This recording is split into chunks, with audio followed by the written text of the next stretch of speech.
অনেক দিন পর আজকে আমরা মা মেয়ে মিলে বাইরে বের হব। হঠাৎ করে আপনার ভাইয়া ফোন করে বলল সবাইকে রেডি হতে, আমাদের নাকি কোথায় নিয়ে যাবে। কোথায় নিয়ে যাবে সেটা এখনও বলেনি। যাই হোক, বাইরে যাব এটাই অনেক খুশি। আমার মেয়ে বাইরে যেতে প্রচণ্ড ভালোবাসে, সেও অনেকটা ঘুরতে ভালোবাসে। অনেক দিন ধরেই তাকে বাইরে নিয়ে যাওয়া হচ্ছে না। আজকে আমরা সবাই মিলে চলে যাচ্ছি। কোথায় যাচ্ছি সেটা তো জানি না, তাও তো আপনাদের ভাইয়া কিছুতেই কিছু বলছে না। এদিকে প্রায় ঢাকা শহরটা ফাঁকা, ঘুরতে গেলে বেশ ভালোই লাগে। আমি ভেবেছিলাম হাতের খুব কাছেই কোথাও একটা নিয়ে যাবে, কিন্তু না, দেখলাম সে গাড়ি রেডিও করে রেখেছে। এদিকে আমরা গাড়িতে উঠে বসে পড়লাম সবাই মিলে। আমি, আম্মু, আমার মেয়ে আর আপনার ভাইয়া, আমরা সবাই মিলেই যাচ্ছিলাম। আমার পাকনা বুড়িটা কি সুন্দর গাড়িতে বসেছিল, সে কিন্তু অনেক খুশি। আপনারা সবাই মাশাল্লাহ বলবেন আমার বুড়ি মাটার জন্য, আর সবাই অনেক দোয়া করবেন তার জন্য। চলে যাচ্ছি, কোথায় যাচ্ছি নাম না জানা এক অচিন পথে পাড়ি দিচ্ছি, তবে অনেকটাই ভালো লাগছে। ঢাকা শহর একদমই ফাঁকা, চারিদিকে নিরিবিলি, খুব ভালো লাগছে ঘুরতে।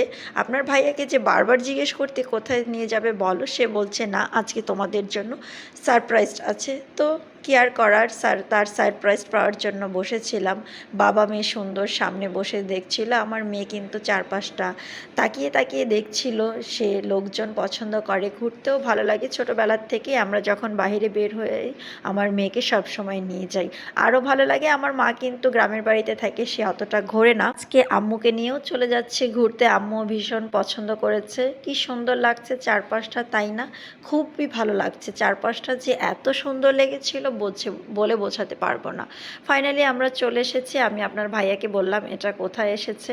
আপনার ভাইয়া বলল এটা নাকি ভাইরাল সেই জায়গা, ব্রিজটা। আচ্ছা, এটা কি ভাইরাল ব্রিজ? আপনারা কি কেউ গেস করতে পারছেন? করলে জানাবেন তো জায়গাটা কোথায়। এদিকে আমার মেয়ে বাইকে বসে ছবি তুলবে, বাইকে না বসলেই নয়, তাই তাকে বাইকে বসিয়ে দিলাম ছবি তোলার জন্য। সে কি সুন্দর ছবি তুলছিল তার বাবার সাথে।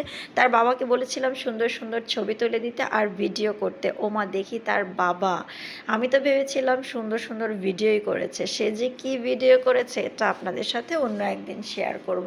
আমার জামাই কিন্তু অনেকটা ভালো ক্যামেরাম্যান, তবে কি ক্যামেরাম্যান, তার ভিডিওগুলো দেখলেই আপনারা বুঝতে পারবেন।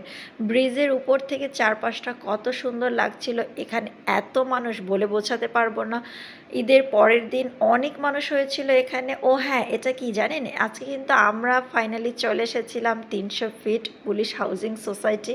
জায়গাটা অনেক সুন্দর। এখানে সবাই মিলে বিকেলটা খুব ভালোভাবে কাটিয়েছিলাম। আমাদের সাথে আরও আমাদের অনেকে যুক্ত হয়েছিল। আড্ডা দিতে দিতে অনেকটা সময় কেটে গেছে পরিবারের সাথে, প্রায় সন্ধ্যাই হয়ে গেছে। সন্ধ্যাটা কিন্তু দেখতে আরও সুন্দর লাগছে। আপনারা সবাই একবার হলেও এই ভাইরাল ব্রিজে আসবেন। আমি কিন্তু এসেছিলাম ভাইরাল হওয়ার জন্য। ব্রিজে এসে আমি আপনাদের ভাইয়ার কাছে বলছিলাম যে দেখো, এবার না হয় আমিও ভাইরাল হয়ে যাই।